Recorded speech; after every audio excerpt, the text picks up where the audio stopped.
Welcome to another episode of Behind the Veil, where we delve deep into realms of high strangeness and exploring phenomena that challenge our understanding of reality. I'm your host, Mike Hughes. And I'm your co-host, Christian Julian, and today we're going to be talking about cryptid research with Alek Petakov. That's right. Our very good buddy Alec is a documentary filmmaker, adventurer, and a passionate outdoorsman with a high curiosity for the unknown. His journeys take him across the globe throughout North America, delving into the realm of cryptozoological creatures. From the legendary Sasquatch to the elusive Loch Ness monster and even mystery big cats. But his curiosity doesn't stop there. He delves investigating other puzzling occurrences in enigmatic places like the infamous Bridgewater Triangle. With an impressive array of documentaries under his belt, Alec has brought these captivating tales to life, awing audiences worldwide. Among his most remarkable achievements is chronicling over 50 Bigfoot sightings in his very own home state of New Hampshire. As a valuable member of the Small Town Monsters crew, he is dedicated to unearthing the truth behind mysteries of the unexplained. One of his most prominent endeavors right now includes the enthralling Bigfoot Beyond the Trail documentary series on YouTube, which has garnered a staggering 11 million collective views, solidifying his status as an influential figure in the world of exploration and storytelling. With a very big welcome, Alec, thanks for joining the show with us, brother. Good to have you on here. Thank you guys for having me, and thanks for that very awesome intro, Mike. I love the tweaks and stuff you added in there. That's awesome. Thanks, man. You deserve it. Yeah, absolutely. We've been social media buddies for quite a while, and it's nice to kind of have you face to face for the first time, kind of chit chatting. I guess if this counts for face to face in 2023, I'll take it as that. But let's get right into it, man. Tell me, how did your fascination for mysteries, cryptids, all of this, things of the unknown, paranormal stuff. How did what piqued your fascination on that? Yeah, basically it was just a lot of people think that you get into this because you had an experience or a sighting or an encounter. Yeah. That's one group of people, but I'm the group that was just curiosity. I was a kid of the 90s, so it was the time when Jurassic Park was huge and X-Files and all this kind of stuff was going on. And my dad actually told me a story of the Yeti in the Himalayas, and I happened to be on a family ski trip in the mountains. And there was just something about that, and he gave me this action figurine of a Yeti, and it had this little scroll, looked like an ancient scroll with the story of the Yeti. Something about it just kind of clicked, and I thought, this is really interesting. So from that point on, I just started consuming documentaries, reading books on the topics, cryptids and Bigfoot and cryptozoology, kind of all together. So that's really where that fascination came from. It wasn't until later in life that I decided to start pursuing it on my own, but I was always kind of interested in it, and an armchair researcher, I would say, where I was doing reading about it online, or when the blogs were a big thing before social media. There was a lot of these blogs like Crypto Mundo, run by Lauren Coleman, who's kind of one of the old school influential cryptozoologists. So stuff like that was really what was present at the time, aside from just books. But then social media changed the game, and here we are now with the way the world's going with AI and everything. It's interesting. But yeah, that's, to make a long story short, that's just kind of how I got interested in these topics. So obviously you're a filmmaker and you do documentaries. Talk about your involvement, how all that came together. You're a crew member on Small Town Monsters, and you have your own Bigfoot Beyond the Trail series. Kind of talk about how you got into that line of work and how that's evolved for you.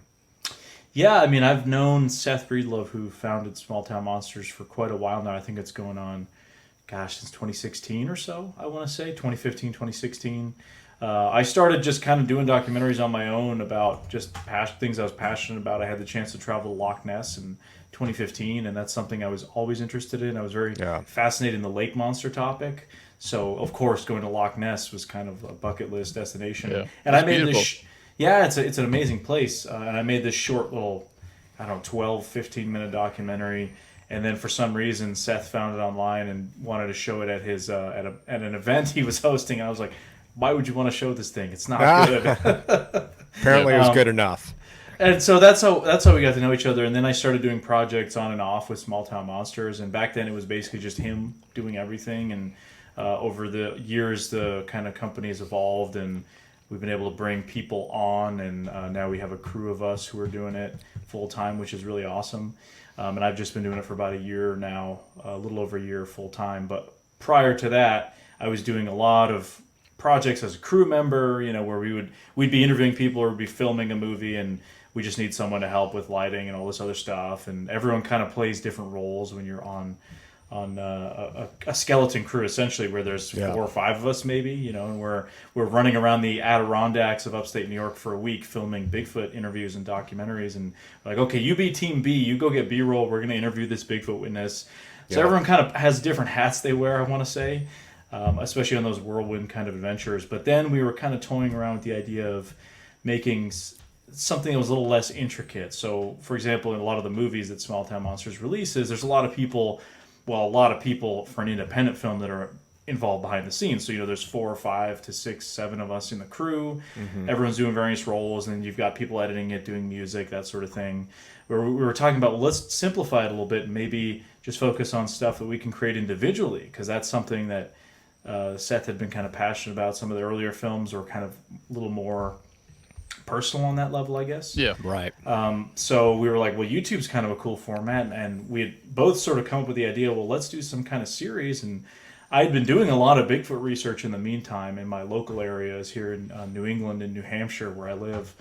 And I was just always interested in a lot of these cases. I've been documenting sightings and that sort of thing, and had a little bit of a database. So I was like, well, it'd be cool to kind of maybe do some documentaries about my own personal cases and my own research. And that's sort of where the Bigfoot Beyond the Trail idea was created. And I had a lot of other ideas and influences, and I wanted to say, well, you know what, the Beyond the Trail it first started as Beyond the Trail. We added the Bigfoot after, but just kind of, I've always been passionate about the outdoors, huge hiker and backpacker, and I've hiked all the mountains in New Hampshire that are above 4,000 feet. We have this list called the New Hampshire 48 4,000 footers. Cool. So I've done a bunch of those. I've spent a lot of time. I hear it's a beautiful state. Never been up there. It's incredible. I mean, I'm biased, obviously, but that's okay. I think it surprises people. It's very wooded. It's the second most forested state in the U.S. After neighboring Maine, which is number 1. So we got a lot of moose and bear and Sasquatch reports as well. Yeah. So I was always passionate about the wilderness, and I was like, well, it'd be cool to combine passion for getting out in the woods with high quality filming. No one's really doing this kind of thing. I mean, there's a lot of people filming their research, and it's just them wandering around the woods with a camera. And I'm not knocking that. I'm just saying, I was like, I think we can do this a little better. I'm sorry. Yeah. No, I hear you. Some people just don't have the skills. I get it. I get it. I mean that in the most kindest way. And so we're going to stumble around the woods, but we'll have great cameras and kind of know how to do it. No, I joke, but that's kind of where the idea came from. And it's evolved over time. It's taken on different formats. And what's been really cool is I have complete freedom to really just kind of do what I want, obviously. That's awesome. In terms of That's the beautiful. way I want the content to be out there, and the style and all that stuff. And the biggest thing for me is being able to tell the absolute truth and not have to fake stuff. I mean, you do something for a major network, and the integrity factor maybe isn't there all the way. Let's put it that way without getting into specifics. But so 2021, we launched the Bigfoot Beyond the Trail series, and we really had nothing going on YouTube, really. That was kind of it. And now, almost 2.5 years later, we're at like 140,000 plus subscribers, and that's crazy. Over 11 million views in the series. And I'm not saying that to brag. I just think it is what it is. People enjoy being out there, and it's just been a lot of fun. And for me, it's cool because I get to also then not only investigate cases that I'm interested in, but places that maybe I wouldn't have the chance to go to on my own. I get to check off this list of incredible locations and share that with everybody. Well, plus being able to the cool thing about doing stuff for YouTube is the fact that you have so much creative liberty of how you want to produce it. Like I work in television, and things you have to produce segments down to the very second for commercial breaks, etc. YouTube is like, hey, we're just going to do whatever we want and make it, it's liberating in a production world, so to speak. Absolutely. Yeah. I mean, I can go for an hour, I can go longer, I can go a little bit shorter, whatever kind of within reason. and it's just awesome to have that ability to do that. And again, there are cases that I genuinely am interested in or curious in, and stuff that I've been thinking about for years. Or what's really cool, when I mentioned kind of the social media came into the subject, there's all these people that I know now online, kind of like yourself, Mike, where I know people online, and it's this kind of situation where if I go to Florida or wherever I end up going, I can connect with local people that I've known. Right. And then they can, kind of take me out to their research areas. I get to show the differences and stuff that I'm used to, that they're, completely used to, the habitats. For me, I mean, it's not only about the Bigfoot stuff, it's also about the nature and being able to showcase that, because I think that's kind of a true gem. Absolutely. You go to a place like Alaska versus Florida, how different those two environments are, and they're both extremely unique. I mean, still some of my favorite places down Contrary to your belief, I think Alaska has more mosquitoes than Florida, depending on where you're at. I would agree with that. After my experiences there this summer, I will take. I've heard horror stories. Those Florida mosquitoes, man, it's like they have the whole year to bug you guys, so they're kind of like, they're chill. The ones in Alaska, they have a very short window. Like, so we got to get this and we got to get it now. Oh my God. And they're big. I was bit up, hands, legs. Mosquito net, they still get in. You think it's bad, it's worse than you think it is. It's crazy up there. So, but yeah, the nature is a big part of it, obviously, and getting out there and showcasing those environments, that's huge. And I just think, one of the things I should just add before I end my kind of ramble here is that I see a lot of these videos, let's say a place like Bluff Creek or another place that's kind of known for Bigfoot activity, and I'll oftentimes doing research, I'll scour the internet, I'll watch almost every YouTube that's been put out in a certain place, and I can never, and then I go to the location and I'm like, oh, this is completely different than what I imagined, because nobody has really captured the feeling of this area in a way that I think does it justice. So that's the way I kind of try to approach it. It's bringing people into that environment. Right. So it's just a blessing to be able to go to some places like that. Yeah, and you've been to a lot of locations. What are some of those locations, actually, just so people know that you're not just going out in your backyard? Oh, that's a good question. I mean, there's so many at this point. We've been across the country, down south, up north, Alaska. So Alaska a bunch of times, Northern California, Oregon, Washington, Colorado, Utah, Florida, Louisiana, Georgia, Tennessee, West Virginia, Ohio, New Hampshire. The real question is, where hasn't he been? The Midwest is a big one we haven't done. And a lot of people are like, oh, you got to come to Michigan, you got to come to Wisconsin. I will. I just, places that are very flat kind of are never, aside from maybe Florida, because they got the swamps. You guys got the swamps going on. The Midwest, I guess it's kind of underrated when it comes to Bigfoot, but there definitely does seem to be. You do hear reports every once in a while. Yeah, and I've talked to people. I know researchers out there. I mean, the woods of Minnesota and Wisconsin. There's a lot of space out there. So definitely see a Bigfoot in Minnesota. Yeah. So it'll happen. Of those areas, like what would you consider to be a hot spots? See, that's a tough question because it's kind of subjective. It can be.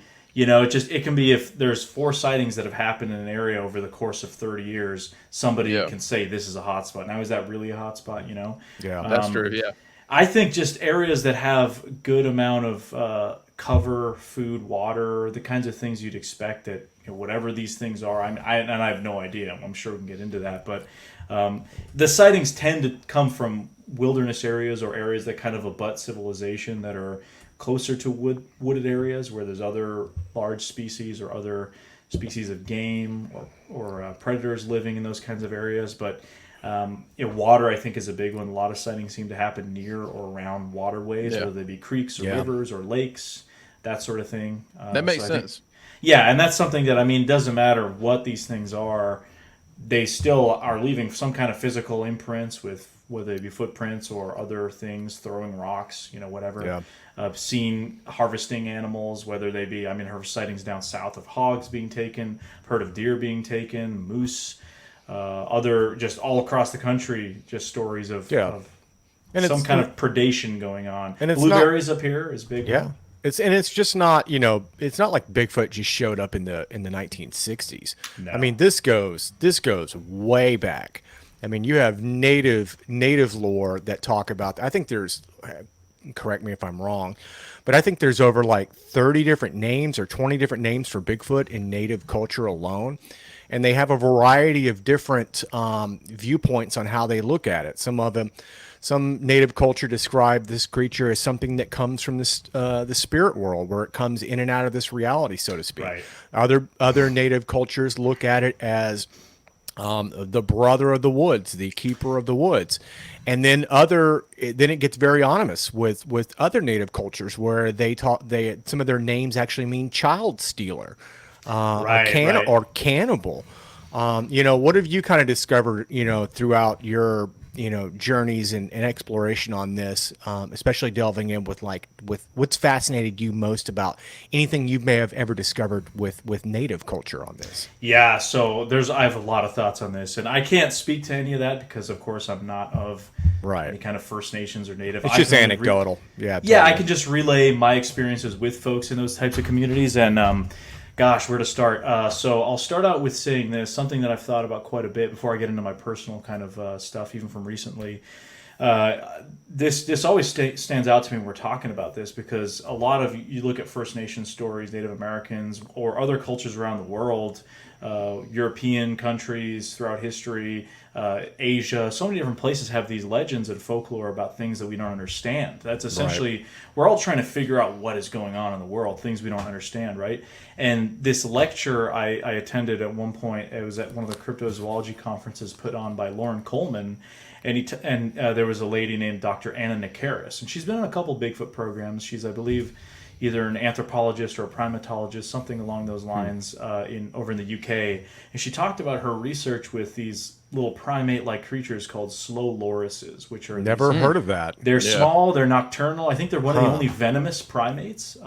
They have like a bite that I don't know if it's deadly, but I know it can. Oh, so it's a real creature. It's like a little. You ever seen like a bush baby or like an eye? Yeah. I know. Yeah, they're creepy looking, man. They're very weird. So this was a slow loris. They got that long finger. Yeah, if you look up a slow loris, they live in parts of Indonesia, and she talked about in her lecture. What was interesting was seeing how people view these creatures. So she talked about all these different kind of local native groups that lived in these jungles and these valleys where these creatures lived. If you go to one tribe, they'll say, well, if you see a slow loris in the woods, you should kill it right away because it means bad luck. Brutal. You go to some people right valley over, they say, if you see a slow loris, that means it's good luck. It's a protector of the forest. Then you go to another tribe and they say, well, if you see a slow loris, it's a demon and you need to run away. So, and you had all these different stories that just from the same creature, people were that's the way they were describing it. So with the natives in North America, it seems there doesn't seem to be a uniform sort of portrayal. And I'll just give an example of this past May when I was in British Columbia. I went to a place called Bella Coola, which is this remote mountain valley on the coastal range, the coastal rainforest in British Columbia. It's about halfway up from Vancouver to the Alaskan border. So it took like 12 hours driving from Vancouver to get there. I mean, you got to go into interior British Columbia and go down. And there's a tribe there called the Newhalk Nation. And they have had stories of these creatures called the Sninick. In their culture, that's at least what was told to me, was of the Sninick, which is essentially, Sasquatch is more of a tribe further south, Vancouver Island, and the coastal Salish groups, and they have the Zonaquah, which is the wild woman of the woods, throws kids in her basket and takes them off and eats them in a cave, is supposedly a story. Well, the Sninick is very similar to the Newhalk, and what was so interesting about it was, to these people, it was very matter of fact. This is not only something that's kind of a cultural part of their upbringing, but they still have sightings of these things, and they kind of describe them like Sasquatches. And what was really interesting is some of the things they describe about like the behaviors. They say, well, the Sninicks have this crystal in their eyes so that when they look at you, it paralyzes you, and then they get away. And which is really interesting because you have all these modern Bigfoot people talk about being zapped or having whether it be some sort of a infrasound or some kind of paralysis. So it's really interesting that is kind of how they're describing it. But what was the most interesting part of that whole trip, and we couldn't film this because they didn't want us to kind of film it yet. We may go back there and hopefully get permission to do so. But we got shown the site of 12,000-year-old petroglyphs that they have up on this beautiful, that is epic, cliffside, kind of an area where they do their ceremonies and stuff up there. and they had these petroglyphs, and there was one that they call the ET head, and it looks kind of like a ET head carved in the rock. Yeah. And they say that's the cosmic Sninick. I think And I've seen that. yeah, there may be pictures of it on. There are pictures online. Where was it? Where was it at again? That particular petroglyph? So it's called Bella Coola, British Columbia. So No, I haven't seen that. I'm thinking of another one. yeah, there are a few other. There's the ones down in California. Yeah. There's other Arizona. depictions, but these were amazing, and it was like an ET head, and they called it the ET head. That's what they sort of named it, and they said, well, that's the cosmic Sninick. The world was born from the Sninick, and their creation stories, they all came from the Sasquatch-like creatures or the Sninick, at least from what they told me. So they have that kind of view of it, and they don't really view them as, I guess, evil. They would kind of describe it as, sometimes it's weird. Some people get scared when they have a sighting, but nothing really super nefarious. The traditional stories, it steals the children, takes into a cave, but then you go to, say, the Tlingit people in Alaska, and I've had experience there where they talk about things that cry like a baby to lure women and children in. And you still hear that today, where people report hearing baby crying in the woods, and super creepy. Well, so that's the weird thing about in our Alaska coastal Sasquatch documentary, the location I just spent 2 weeks at up there. When we were there the first time last year, the property owner has a whole series of crazy recordings. A lot of it's similar to your kind of Sierra sounds, your whoops, your knocks, that kind of stuff. But one of the pieces of audio is this sounds like a baby crying, just like a straight up baby crying. And it's only happened when women are there. I'm not going in the woods. I hear a baby crying. So when women have been there, and that's the weird part about it, because I try to think of myself, well, if it was some other animal,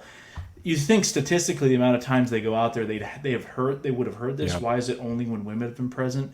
And so when we were out there, at the same time, Seth and the rest of the STM crew were filming in other parts of Alaska, and they were interviewing a lot of the First Nations people up there, and they were getting stories of being told, people saying, well, growing up on this island, in the Aleutians or wherever part of Alaska, they would hear stories of stay out of the woods if you hear whistling or babies crying, because that's the hairy man. So it's really, it takes me back to that thing I heard from Dr. Aaron Nakaris about the slow lorises and you may be dealing with the same entity, the same creature, but we have different ways of describing it as people, just simply because of how we, it just may be interpreted differently. And that's, I think that's the thing with folklore and even some UFO stuff and other kind of paranormal things. They just 100%. Depend. But Bigfoot, whatever it is, I don't know what it is, but if we're dealing with some kind of an animal, or if we're dealing with something more advanced, there still seems to be just this wide variety of reports, and it runs the gamut in terms of the way people describe them. But even in Northern California, I remember speaking to the Hoopa, or the Yurok tribe. I also did speak to the Hoopa, and they both kind of say, well, they're sort of the guardians of the woods, or the boss of the mountain. Right. The Oma is the traditional name up there. So they have just a wide variety of stories, which is really interesting. And one of the things that I find very striking is, I think the thing that really kind of hooked me with the Bigfoot thing is the fact that it wasn't a one-off. And I've talked about this, Christian and we've talked about this many times.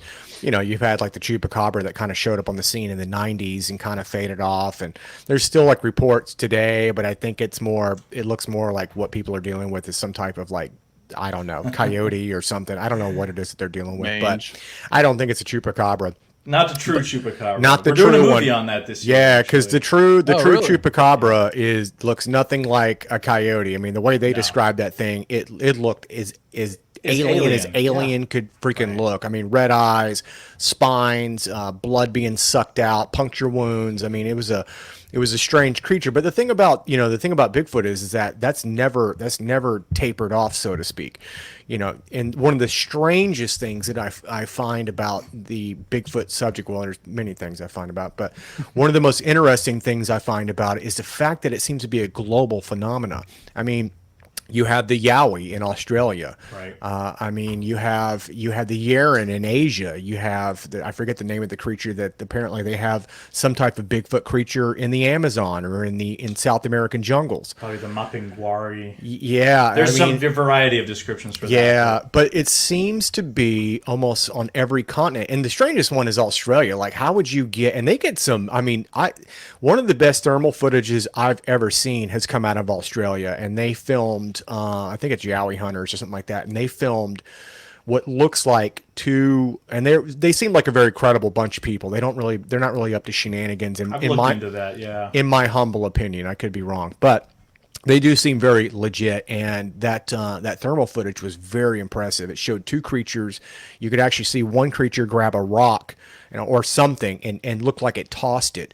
And the guy wasn't even trying to film anything at the time. I think he was actually like testing out his thermal cam and happened to hear something and caught those two creatures on the thermal. And he was actually cycling through because he didn't even know how to use the thermal properly, if I remember correctly.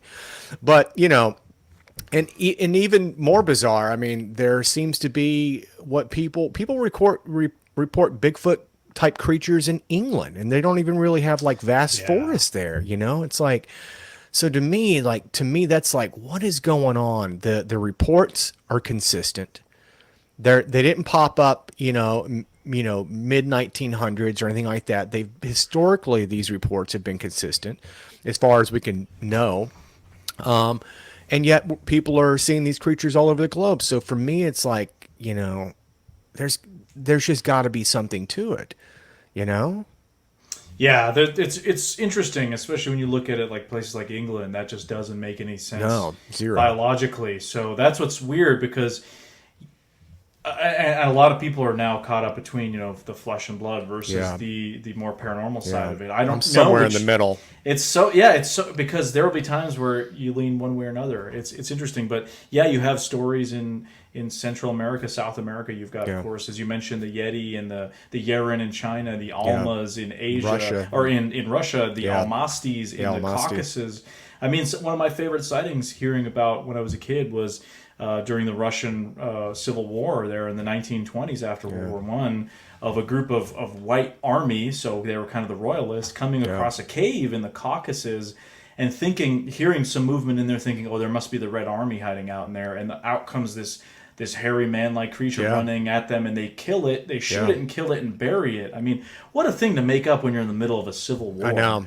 And that region of the Caucasus is known, I mean, with so many near human species have been discovered in that area, whether you've got these different kind of stories, the Denisovans and all these other sort of near human Neanderthal kind of things. The rock ape in Vietnam. That people American soldiers, there's a lot of those stories. I mean, the GIs in Vietnam, and the rock ape was not the giant half man, half ape that you hear in North America. It's a smaller creature. There was, there's been a lot of credible reports from Vietnam soldiers that would. I remember there's one really cool story that I heard where they were flying around in a Huey, and they were cruising over the jungle, and apparently there's this really cool tale of they saw this weird hairy man that climbed up in a tree and was like waving branches at him. It almost looked like an orangutan, kind of a red color, but it wasn't orangutan. I don't even know if orangutans are even in Vietnam. I don't think they are, but no, they would be down in Indonesia. Yeah, that's what I thought. But well, it's interesting. I mean, a friend of mine has a story that his dad was in Vietnam, and they were somewhere in the jungle, and they thought they were being attacked by the Viet Cong, and he basically had an M60 machine gun, this guy's dad, and he lights this thing up, and it was this like ape-like creature jumping at them. Yeah. And they described it 4 foot tall, kind of 4 or 5 foot tall ape. Then, of course, I mean, Vietnam and that whole region, despite the fact that there was so much war and conflict there, Laos, Cambodia, I mean, they discovered the world's largest cave there, I believe, in the early 2000s. They discovered a deer species there. Wasn't the orang pendek discovered? So I was gonna get to that. That's in Indonesia, so that's further south. But that whole region, I mean, Vietnam down to Southeast Asia, and when you get into Indonesia and those kinds of island areas, you have tigers, you have elephants, rhinos, orangutans. So you have the similar animals that you have in Africa that have evolved differently. In Africa is a place that we had a lot of these Australopithecines, these kinds of hominid-like creatures. And then you have the stories of the orang pendek in Indonesia, which the people that have seen it differentiate it from orangutans, and they don't live in the same area from what I understand. But it's supposed to be smaller too, I do believe. It's supposed to be like a smaller Bigfoot-like creature, and they describe it as bipedal. And there's been, I mean, the Dutch, when they were colonizing that area, they had stories of the orang pendek. Yeah. There's stories of people that have been there since. I mean, UN workers, Westerners. I know people that have been there looking for the orang pendek that seem pretty convinced that it's out there. Yeah. Problem is, you can't get into some of these jungles in Sumatra. They're impenetrable. And what's interesting about the orang pendek is you have an island in Indonesia where you had the Homo floresiensis, which was described as the Hobbit, discovered like less than 10 years ago, I believe. Yeah, in a cave, I believe, right? And they were these small hominid-like creatures. So you have these really, and those stories, I mean, there could still be contemporary kind of stories based off of some of those older stories. I mean, it's so interesting once you run There's always some truth in these stories, just because, you know, folklore in general. It's interesting. I mean, you've got in South Africa, you have the Otang, which I learned about through a guy named Gareth Patterson. I had him on my show when I was doing a live stream over on my Sasquatch Out of the Shadows YouTube channel, and he's a guy who used to rescue lions from the hunting industry in Africa and rediscovered a group of elephants thought extinct in this rainforest in South Africa. That's pretty in epic. The process of tracking, and again, these are elephants that are that are thought to be extinct, but they're found in this rainforest.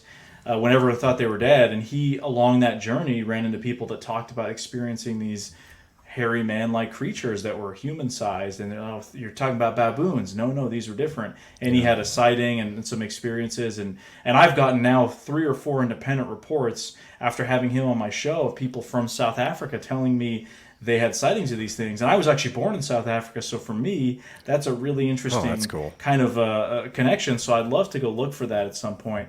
But yeah, you do have these stories around the world, and South Africa is a place where you have, again, they kind of call it the cradle of human origins, right? With all these different Australopithecines and Lucy and all this sort of stuff. And that's more on the kind of the evolutionary side of things. If you subscribe to that sort of thing, which, you know, there's just a long history of apes, primates, and those sorts of things in Africa, whether they be gorillas or chimps or bonobos or baboons, whatever, monkeys, you know, so you have, and humans, of course. So it's interesting that these sightings happen in these kinds of areas, and North America obviously would be kind of the odd one out, but you have a lot of those Eurasian animals that do exist on this continent. There's moose in Norway, yet we have moose. I have moose here in my yard in New Hampshire, right? So there is a precedent for it. So, I mean, that's what I think people are kind of caught up with. Oh, you know, this can't be possible. This isn't biologically feasible. I mean, there is a precedent for undiscovered hairy kind of hominids to exist out there simply because they've been out there before. I mean, that's the best framework I think we have at the moment to look at it. I mean, there are the weirder stuff on the side. And don't get me wrong, I'm not negating that at all. I've run into that too. But I'm all about the weird stuff when it comes to Bigfoot. We've talked about it. I've embraced it.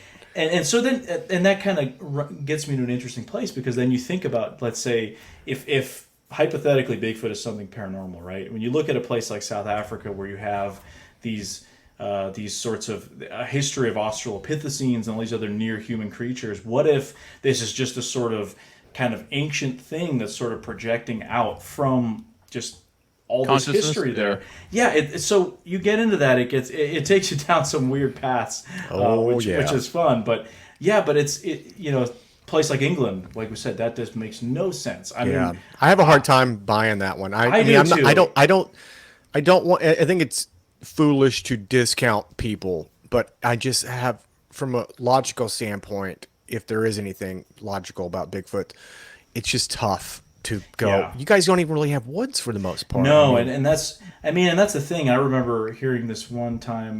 Nick Redfern, who's written a lot of UFO stuff, he told a story that was interesting about this haunted incident. It was more of a ghost kind of paranormal story on some bridge in the UK where it was called the Man Monkey of, I forget the name of the town.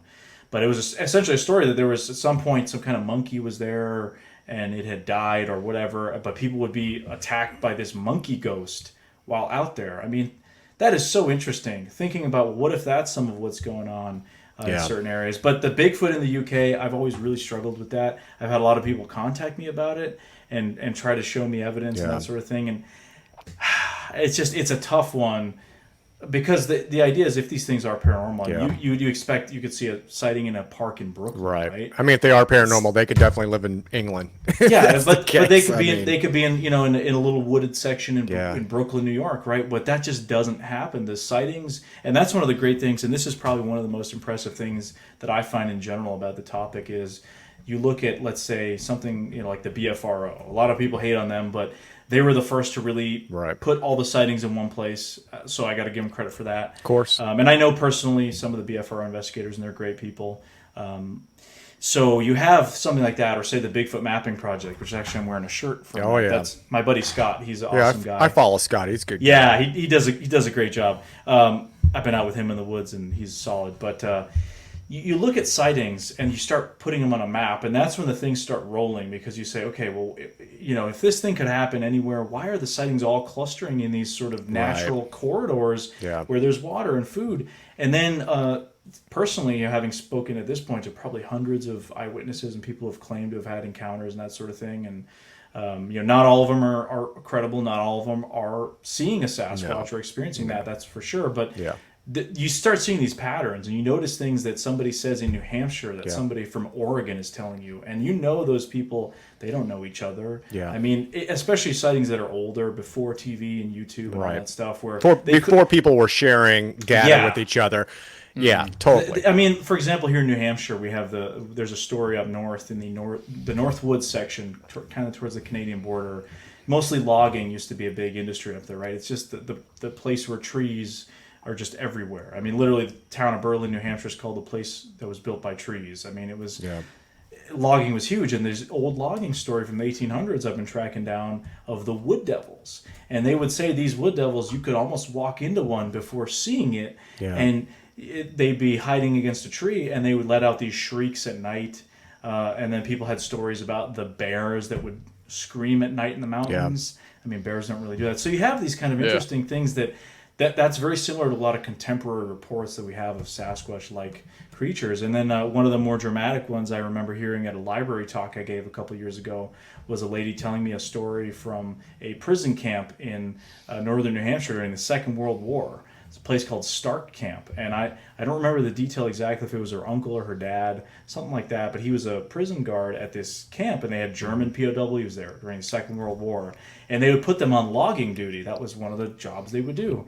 Apparently, at one point, these guys were complaining they didn't want to go in the woods because they were seeing gorillas, and they were frightened. Whoa. I mean, that's a really weird thing to make up, right? If you're, let's say, you're obviously in a place you don't want to be. I mean, it's wartime. You're a prisoner. You're being put on some manual labor. I mean, if you're going to make up an animal, we saw a rhino in the woods, or we saw this, why make up a gorilla? That's so oddly specific. And apparently, some of the local guys said, "Oh yeah, they saw wood devils." That's the way they kind of related it. And this was pre-Bigfoot, pre-Sasquatch, abominable snowman being well known culturally, that would have been later in the 1950s and 60s. And then, I got another report from very close to a modern research area I have in New Hampshire here, where in the 1800s, late 1800s, these two boys were hunting and got scared out of the woods by a gorilla, and it was puffing at them. And this was, a newspaper clipping from the Boston Globe. So it was just, I mean, you start looking through those kinds of things, and it really makes you wonder. I'm sure you're familiar with Timothy Renner's book, right? The Pennsylvania Wild Man. I met him at one event, I think some X-Files themed event a while ago. I think I actually have a copy of the Pennsylvania book on my bookshelf. That book was incredible for one particular reason, is the mere fact that he was able to catalog exactly what you were saying, that no one was calling them Bigfoot, but they were either wild man, and these are newspaper basically stories. So a hairy man attacked and stole some chickens out of my yard, and they would talk about the wild man that did X, Y, and Z, or they would have, we saw what we think may have been a gorilla that killed one of my dogs, and maybe it escaped from a train from a circus that was in town. So it's like you hear reports like that, and it's just like, I mean, they're modern day Bigfoot reports is what you're hearing. They're just not calling them Bigfoot. Well, what's so interesting too about that is you had this sort of wild man archetype that existed prior to the discovery of the gorilla. When the gorilla became common knowledge, a lot of those wild man reports turned into guerrilla reports Yeah. in North America. So you had people talking about seeing a wild man, and then once they know gorillas are a thing, they're saying, well, it looked like a gorilla. Yeah. So that's really interesting how that changed based off of cultural perception. Obviously now people just call it Bigfoot or Sasquatch, but you have so many hundreds of local names, the Fouke monster, the skunk ape down in Florida, of course. I mean, I could list so many off the top of my head. Just so many, there's too many almost to list off. Right. But all over the place. And a lot of these, the Momo, the Missouri monster, the big muddy monster in Illinois. There's all these kind of the Durham gorilla case in Maine, for example. I mean, there's just so many. The Winstead wild man. They just don't die. I mean, the stories don't die. And that's the thing. And they're all the consistency is very startling. That's what really gets me. And again, looking at a contemporary is when I talk to witnesses or people who are having the same type of activity or reports. This guy's in Alaska. Yeah. This lady's in West Virginia. Yet they're describing they're getting whooped at. They're getting rocks thrown at them. They're getting some kind of vocalizations. They're hearing samurai chatter type noises, right? And to me, that kind of says, well, there's some sort of consistent behavior here. That's like a species would have consistent behavior. Like you go anywhere, people generally kind of have the same sort of tendencies because we're a species, right? Whether we like it or not, we all have similarities to how we behave. We're social animals, right? Gorillas and chimps, they're social animals. We are too. We have certain things that we do behaviorally that you'd be able to say, well, that's a human doing that. Mm-hmm. So that's what's really startling about Sasquatch, whatever they are, and that's the biggest question that I'm not even going to pretend to know. I obviously only have theories, but we're working off of decades of research now. We're getting to a point where the technology is getting better and the stories are getting crazier. Yeah. And I tend to think that they do. Sometimes, in my personal experience, like 95% of the stories, they're pretty run-of-the-mill, so they're not particularly spectacular. Right. So they're not that exciting. Yeah, it's like I was driving home late and I saw a Sasquatch cross the road in front of me. It was clear as day. Or I was hiking in the mountains and I saw this thing, or it's been around my property and I've seen it a couple times. So that in itself is not necessarily going to stop the presses kind of thing. Yeah. But then you get somebody who says, well, it turned into a ball of light, or I saw an orb with it. Yeah. So that, I think because that's more sensational, it tends to garner more attention. Oh, of course. So I'm not saying one or the other is more credible or not. I'm just saying I think that typically is more interesting, right? But a majority of the sightings, a majority of people, it's really just a kind of a mundane, it was getting away from me. And to that person, that may be the craziest thing that's ever happened to them, and that probably is. And they might even be disturbed by their experience, right? But most sightings tend to be either accidental like that, where it's sort of circumstantial, or something's coming into your camp, or people's house is being approached, or like the cabin in Alaska, there's a lot of this typical activity that occurs in and around the property, and a lot of this seems to happen after new construction or logging is being done. There seems to be kind of maybe like an aggression kind of thing going on. Right. And that's completely speculative, but just a lot of people I've talked to, that's when stuff seems to kind of happen. So maybe if you have an area near you where you've got some logging going on and there's a lot of woods, or it butts a national forest or something, go spend a couple nights in that area. See if there's anything poking around. I mean, you never know. Yeah, I mean, it depends on what you want to get out of it, I guess. But yeah, the topic is just, you can go down on so many rabbit holes. Like you could go down on a rabbit hole of, why do these things wood knock, or do they even wood knock? You could spend like 10 years in that area. It's and easy 50 to go other down things. It's easy to fall down the Bigfoot rabbit hole. That's for sure. You got to stay focus on. You got to stay orb grounded. Sightings, It's like, and that's the problem I have is there's so many cases I would like to investigate, and I have being unfortunately of flesh and blood, we're limited with time on Earth, so you got to pick and choose your battles. So being in this position now with Bigfoot Beyond the Trail, when I was up in Alaska for almost over a month at that point, month and a half if you include the Canada road trip along the way, I was able to focus on a lot of these kind of cases I wanted to, but not all of them. I mean, you could spend a lifetime in just a place like Alaska and not even scratch the surface, let alone so many other places. I mean, we've done stuff on the skunk apes down in Florida. I love getting out to those environments in the Ocala National Forest or the Green Swamp, or even the Everglades. There's just such a unique history there with the critters and the Florida panthers and all the stuff going on. But you got to pick and choose, and there's so many just cases that are interesting that it's overwhelming at times. But as you mentioned, I think that's a great way of putting it, Mike. that the topic just doesn't seem to want to die. I mean, No. it's not like a one-off thing. That's a great way Yeah. of describing it. Whereas the chupacabra now is kind of an imposter compared to the Yeah. badass Puerto Rican chupacabra. It's trying to stay alive, but it's definitely an imposter, I think. Yeah, it's Texas. I think they renamed it Texas Terror Dogs or something like that. Coyote with mange. Yeah. Terror dogs.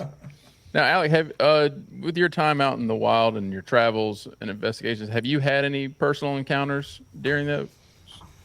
Yeah, it's a good question. I've never had like a sighting or anything, but I've had experiences I can only describe as, I wouldn't say Sasquatch with 100% certainty. I can't say that because obviously I didn't see what was doing it. But I have had encounters that would kind of fit the purported behavior. So, you have allegations of wood knocks and rock throwing and whoops and that sort of stuff. I've had some of that kind of stuff happen. I've never had a sighting per se. But, we found possible footprints in Alaska. I've cast a number of footprints here in New Hampshire. Other places as well. We've just had a lot of weird kind of stuff happen. Rocks thrown at us, accompanied with wood knocks and that sort of thing. When you're in the middle of nowhere, Alaska, it's kind of hard to imagine somebody doing that in a place that you can only get to with a boat that's over an hour from the nearest small town. Right. So, I could go into specifics if you want, but sure. So I'll go. One of the interesting sequence of events I'll go with was from Bluff Creek, and I always love talking about this because Bluff Creek, as you know, is where the famous 1967 Patterson-Gimlin film was filmed. It's where the name Bigfoot was coined in the late 1950s. Mm-hmm. So that's like Bigfoot Central. I mean, I have some buddies who are literally there right now doing like a 19-mile hike through Bluff Creek itself. And that's it's so awesome. rugged. I wish I could be there too, but I just got back from Alaska. That would be epic. So I had to sit this one out. But it's such a wild, rugged area, and it always has been. It was one of the last areas in that sort of region of California. They had taken out the redwoods through logging and really decimated a lot of the original old-growth redwoods and turned their attention inward to these big Douglas fir trees that are there in Northern California in the wilderness. And that's when the stories of the Bigfoot the name Bigfoot. I mean, I remember even some of the headlines that I've come across from the 50s are saying there's a new Sasquatch found, and it's called Bigfoot. So because at the time, Sasquatch was known from British Columbia up north, further north in Canada, and Bigfoot became kind of the American equivalent, even though they're describing the same thing. But in 2021, I got to go out there for a week, and we stayed in this place called Louse Camp, which was actually kind of an old logging camp. It was used in the 1950s by some of the original Bigfoot researchers who were sent there by Texas oil millionaire Tom Slick. And that was kind of interesting to be in that area, but it's a beautiful. I mean, I think it's around over 6 million acres of national forest land combined. That's complete wilderness in Northern California. That's awesome. And we just had a lot of weird stuff happen throughout the week. Our first day driving in, we were driving in on these crazy old roads, and you have a lot of these kind of landslides that go on. And I mean, if your car slips off the edge, you're basically going down a few hundred feet. Yeah. Very rugged. So we're driving in the first day, and we had to stop at one point as we're getting closer towards the camp, to Louse Camp. We have no service or anything out here, right, either. So, and we're the only ones because we were showing up there for the Bluff Creek. Bluff Creek Project has an annual camp out there where people come out every July. And so we're driving down there, and we had to stop to move rocks because there was a little bit of a landslide area, and there were just some larger boulders, and Eli had his Corolla, right? So it wasn't exactly the best car for the situation. It wasn't good for off-roading. No, so and my buddy Tate Hieronymus is in front of me. He's with the Bluff Creek Project. He actually, I think he's still living in Florida now. He's somebody who's been a lot of the Beyond the Trails great guys. He had a Honda Ridgeline, so he was a little more capable. We had to stop to just clear some of these boulders. I get out of the car, and immediately I thought I heard something on the ridge above us. And I didn't say anything. I was kind of like, okay, whatever. And we're just fooling around. We're picking up rocks. We're like, oh, me caveman, throw a rock. Just having way too much fun. Yeah. And for whatever reason, Eli just starts filming with his phone. And then all of a sudden, I start hearing what sounds like a rock slide coming at us. And I'm like, everyone, we start cursing. Everyone run. I run the other direction. They run back. I thought the rocks were going to hit the car for sure. Yeah. I mean, I was certain it was going to happen. It didn't. And then Tate's like, oh, he thought he saw something move up there as that happened. Yeah, I saw that. That was cool. It was strange, and I mean, initially we were thinking, okay, it was just coincidental, right? But then, as we're focusing on up on the hill, down in the creek underneath us, because the road is kind of a shelf, it goes like this. Here's the road, and then it goes down again towards the creek. Something starts walking away in the creek, and we're like, okay, that's kind of weird. Well, the next day we go up to that spot, and there's an old Forest Service road that is overgrown, like you can't. Used to be a Jeep road, you can't even get in there anymore with the vehicle. I mean, you have to hike in, and right in that edge is where the trees kind of part, is right where that rock slide came from, and we emulated it. And the only way we could get it to match up with what we experienced was putting some rocks in the edge and physically pushing them over. I mean, trying to get that cliff to erode in such a way. In that moment, it was weird. I mean, it could have been coincidental, absolutely, but it was just a weird sequence of events. And then throughout the week, we just had some other weird stuff happen. Yeah. And the one story that I think is probably the most interesting and one of the clearest whoops I've ever heard to date was it was our last night there. We had a bunch of stuff happen that last night, but there's a lot of people there in camp. People start gathering for the Bluff Creek Project camp out. There's 20, 30 people in camp. There's a good amount, right? And the Louse camp is an area where a lot of stuff has happened. A lot of sightings. Bobo from Finding Bigfoot had a Class A visual sighting right in that camp. He told us about in Louse camp, and we're going up to the area where the original Bigfoot tracks were found. So the ones in the 1950s that coined the term Bigfoot, that the newspapers ran with, right, when those logging crews found the tracks. So we're being shown the area, and because there was a bunch of people there who had never been to Bluff Creek before, and they're like, wow, this is so cool. This is kind of a pilgrimage site for Bigfooters, I guess, as silly as that sounds. But it's a cool historic place. So we're checking this out, and my buddy Ron Reed, he's got this dog named Bandit. This dog has probably hiked more than most human beings. I mean, he's done the whole Appalachian Trail with Ron. He's been around bears. He's been around all these other animals. Right. He starts and you never have to leash this dog. He's a very, very good-natured dog. And he started acting really weird. And we see him up at the, kind of start of the road, and it's getting dark now. I mean, you can't see in the woods. You can see some light out, dusk, but he just starts ducking into the side of the trail. And other guys are saying, we're hearing something in the woods back here making weird noises. And they're like kind of freaked out. Whatever, we kept going on. We're looking at the area where the tracks were found, whatever. And then the dog, Ron manages to get the dog to come over, and his tail is solidly between his legs, like complete, like shaking, scared. And he's like, he only really does this if it's like fireworks or something like that. But his MO is he ducks in the side of the trail to hide. And that's what he kept trying to do. We had to take our friend's belt to make a leash and leash the dog so he physically wouldn't stop trying to go hide in the side of the road. Wow. We bring him back to camp, and then things have kind of settled down. People are cooking hot dogs at the fire, goofing off. And I just happen to be filming, and I walk over to the dog Bandit. I'm like, oh, hey, Bandit, how's it going? How you feeling? And I just hear this super clear whoop right from the woods kind of, and I'm at the edge of camp. Yeah, so I turn around, and it's on camera. I mean, that's how loud it was. It was on camera. And Bandit and I both reacted. I turn around, and there's two people, like Eli and another guy, talking 10 feet from me. I'm like, did you guys just hear that? They're like, hear what? Nobody else freaking heard this thing. I mean, and so I'm going around camp asking anyone if they did the whoop. Yeah. Because this is the same camp where that horror film Willow Creek was filmed. And so, sometimes people will do whoops just because, it was like in the movie, when they're hiding in the tent getting attacked. And everyone's like, nope, that wasn't me. I had my buddy do some audio analysis on it, and he thought it was suspect, we'll put it that way. Right. And there was actually another one before that I didn't even hear. And so, we kind of think that these things, they just watch people, because there's only once or twice a year where you have a lot of people that come to this camp from like October to almost May, June, that the Forest Service roads are closed. I mean, they're gated. So there's not a lot of people getting into this area. It's still so rugged and wild. Yeah, just wild. I mean, just seeing the Patterson-Gimlin film, we went to the film site itself and actually camped right where Patty walked.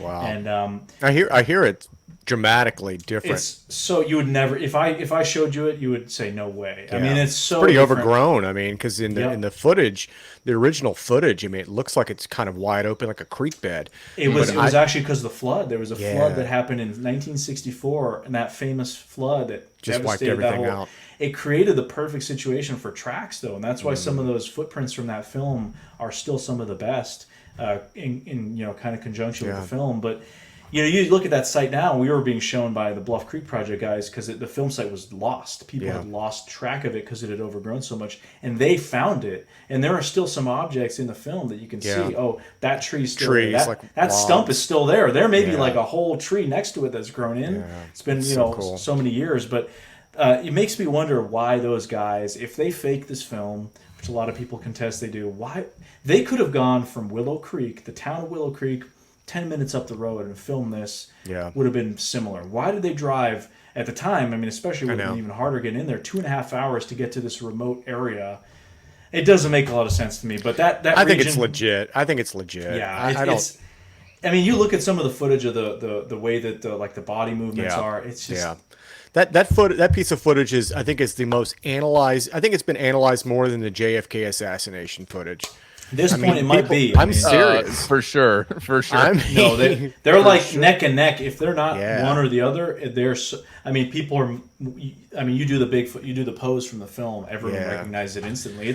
It's the most famous piece of footage, basically, aside from JFK or something along those lines in the world. And so that whole Bluff Creek region, we had a lot of weird stuff happen. And I kind of tried to run through my mind, like, okay, was it just because, you know, we're guys that are going there for the bunch of us for the first time, and it's this place that's like this Bigfoot hotspot. Yeah. It's been for 60 plus years. Is it just us, you know, having all this stuff that's totally mundane go on? But no, we had some weird stuff happen. I really think we did. And other people that have been going there for years said, you know, we usually come here, we don't have stuff like this happen. Right. But things do happen. There's, especially that Louse camp area, there's sightings because a lot of the sightings are people being washed while they're in camp.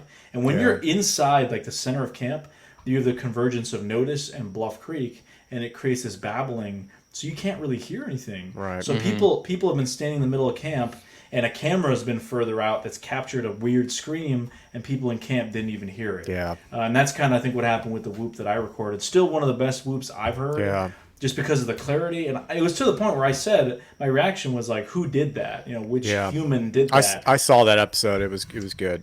And that area is just beautiful. But there's a lot of other places. Obviously the Alaska cabin's another place we've had a lot of stuff happen, or a lot of, you know, kind of suspicious activity, we should say. But yeah, it's not every time we go out. Don't get me wrong. Almost most of the time you go out, and nothing. Weird happens. Wait a minute. You're telling me that you're not having and finding Bigfoot stuff every single time you go out? Because I find that hard to believe. Yeah, right. You turn on some popular TV shows. It's like every time the camera's on. Yeah, whoa. and you got to go out at night. That's the only time right. It's the only time it happens. I use thermals in the daytime too, man. Because if I'm looking in some thick brush at night or in daytime with a thermal camera, guess what? It's useful in the daytime too. But yeah, it's just one of those things that once you go down kind of the path, there's a lot of different theories and ideas. People think this works, that works. Oh, just be I think normal. the thermal act stuff natural.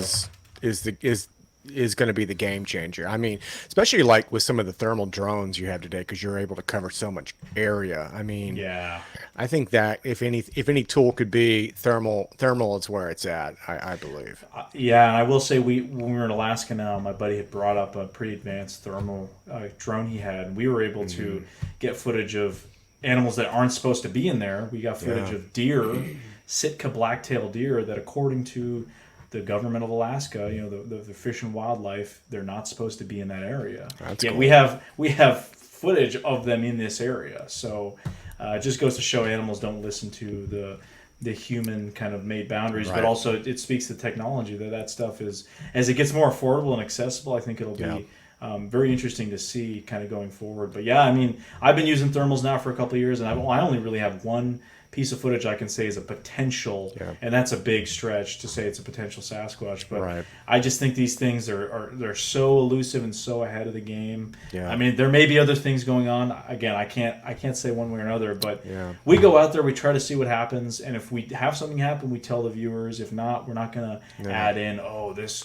You know, we're not going to add in some cheesy noises. That's what I've always loved about you guys and respected you, just because you guys, you know, I got a pretty good BS detector just due to the nature of working in TV, understanding how things work. And you guys have always been super objective. You know, you've never claimed anything's anything without, you know, that without having any type of validation on it. You've just done you brought a level of like professionalism and actual like research to the subject that I really appreciated, because you guys have, you've never really gone off the reservation. Like any little crack or pop, oh, it's a Bigfoot, it's a Squatch, or Right.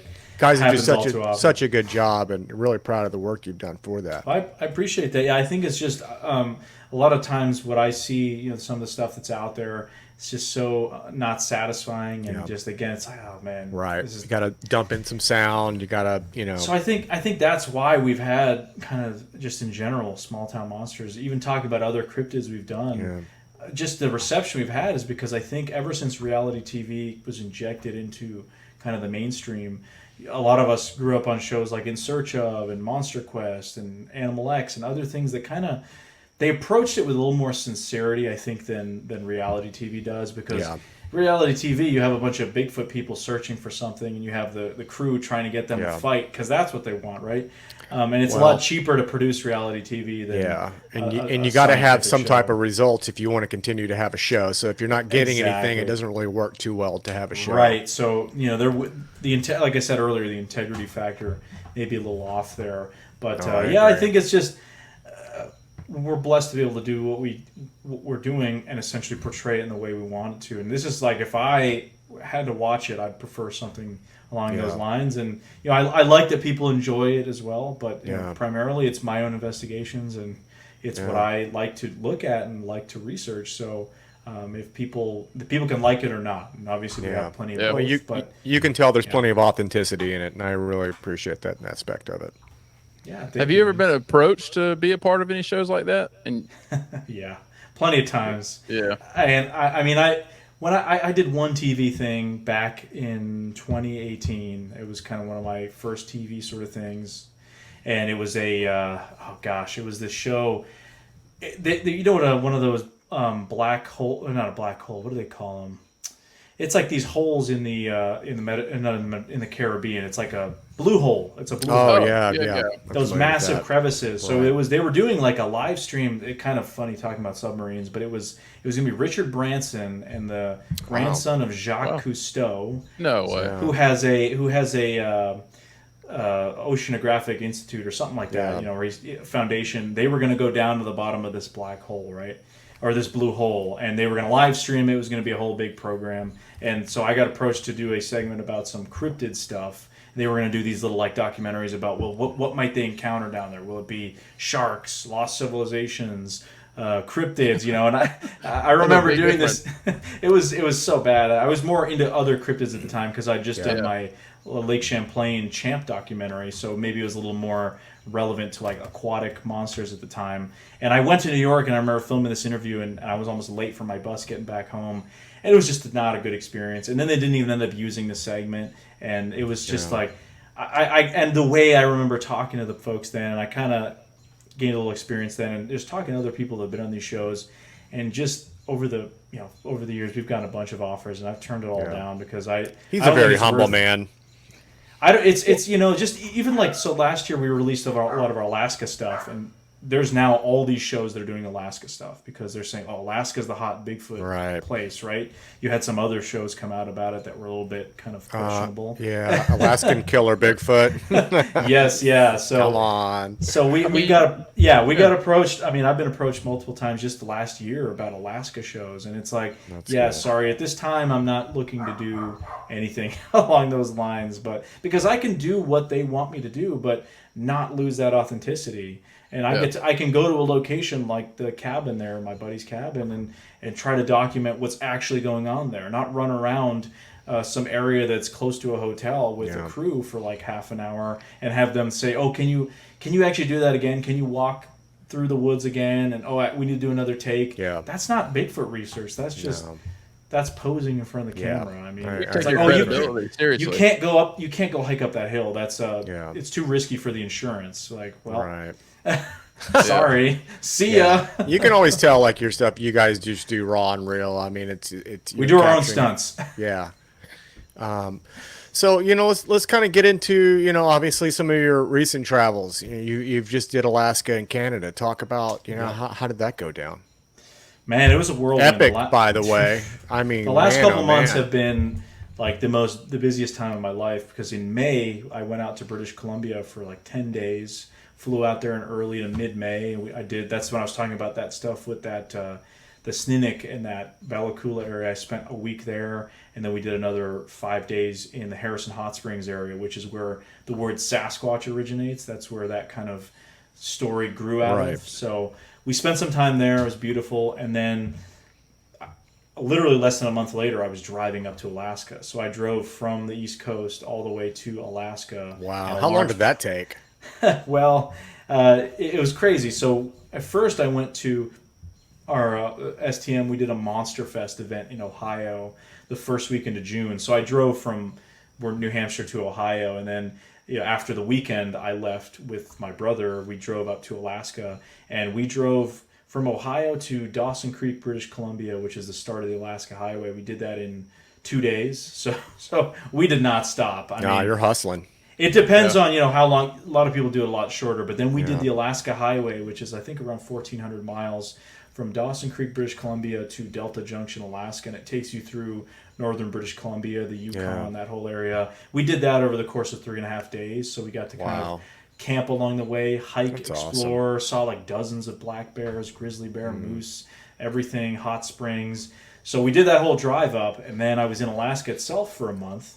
And then I just a couple weeks ago, I drove back with my fiance. We drove through, again, same route. We did like 3 days on the Alaska Highway, and then we went down to like Jasper and Banff. So I spent like a month of my life in Canada, basically, in Canada this year, which is really interesting, especially. And I'd never been to Western Canada before. I'd been all around there. I'd been to Oregon and Washington and Alaska, but then British Columbia and the Yukon. I mean, those areas, you get such an appreciation for how crazy this continent actually is and how large it is. I mean, I could walk off of the Alaska Highway and never be seen again, and you're talking thousands of miles of just nothing in some of these areas, and we're on the one little sliver of humanity that's kind of going through this area. It was amazing, and it was interesting because we had a lot of Bigfoot kind of stuff along the way, stories that I was hearing, and kind of funny coincidental things that were happening. So one of the documentaries I'm going to be doing is going to be called the Alaska Bigfoot Highway,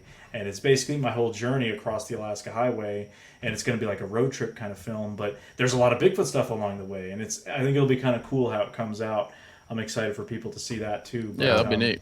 Look forward to it. There's a lot. I mean, we've got the Dark Coast Hunt for the Alaskan Bigfoot, which is going to be a kind of limited mini-series, which is similar to Bigfoot Beyond the Trail, but it's just hyper-focusing on that cabin location. We spent 14 days out there. That was like half of the Alaska trip was at the cabin. So that's one of them. And then there's going to be the regular 3 or 4 Bigfoot Beyond the Trail kind of Alaska-specific episodes. So like I said, it was really cool to be up there for so long because I was just able to dive into a bunch of different stories I wanted to talk about.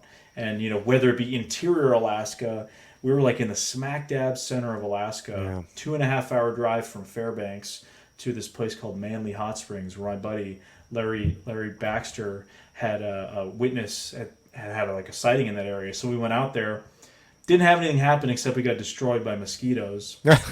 Unbelievably bad. But you see, that was really cool to see how different that area is compared to the coastal Kenai Peninsula, which is those temperate rainforests. So it was just a variety of terrain you see just within Alaska, and just seeing it on the map, you're just like, this place is so ridiculous. Epic. And it's got vast. I mean, it's 700,000 people basically live there. It's an unbelievable place. When you came across a lot of these people and kind of told them what you were doing, what were kind of their reactions to that? Well, a lot of the people I was meeting with up there, because we were actually even at an event, we were speaking at an event called the Boreal Bigfoot Expo up in Fairbanks, Alaska. So I got to talk to a lot of the people I got to meet there were witnesses and had stuff happen. Like there were people that I talked to at the conference, like, hey, I had this happen near Denali National Park, and then 3 days later, on my drive back down to Anchorage, I made a pit stop and got to hang out with some of the people that have had stuff happen in that area, which is very close to an area we covered last year, which is where the Chris McCandless story kind of begins with the whole, Magic Bus? Yeah, the Magic, the Fairbanks Bus 169 or whatever it is, and the whole Into the Wild kind of saga. And I covered that last year when we were in that area, but I'm revisiting it because we went up there and there was a guy who had an experience where he found these weird prints, and his dog walked out with like a caribou leg, and they started following these footprints into the brush, and it was really interesting. And there's other stories in that area. And one of the guys we stayed with is a former Denali National Park ranger, and he had a lot of stories from his time in the park. So that'll be kind of its own interior Alaskan stories, because that's different. It's much different than coastal Kenai Peninsula or even down towards Anchorage, where you have these mountains and it's more lush. Whereas you get further north, it's that kind of boreal forest where it's still very thick. You go in there, you'd be surprised. You think it's just tundra kind of environment, but no, you have some very rugged mountains and forests in there that support moose and grizzly bear and more caribou than so humans. much wildlife. Yeah, so Alaska in itself is just, like I said, you could spend a lifetime in Alaska and not even have scratched the surface. And then you've got the southeast part of Alaska. I've never even been there. That's that chunk that's kind of near British Columbia, which is complete temperate rainforest zone. Very similar to the place I would have been in British Columbia just a month prior to that. So, it was a really cool experience to be able to go to British Columbia, that initial trip in May, and then drive through the entirety of the province basically a month later, and then that month in Alaska, and then the month return, and then the week returning. So there's going to be a lot of videos from those areas. And haven't even started on some of the British Columbia stuff. Will be later in the year. I don't want to have any spoilers for anybody, but what can people expect out of that? I mean, what kind of stuff can you tell us that you encountered or didn't encounter while you were there? I mean, just a lot of interesting stories. Some of the most incredible scenery, probably in North America. I mean, obviously, it's just you point a camera anywhere out there, it's just ridiculous. Yeah.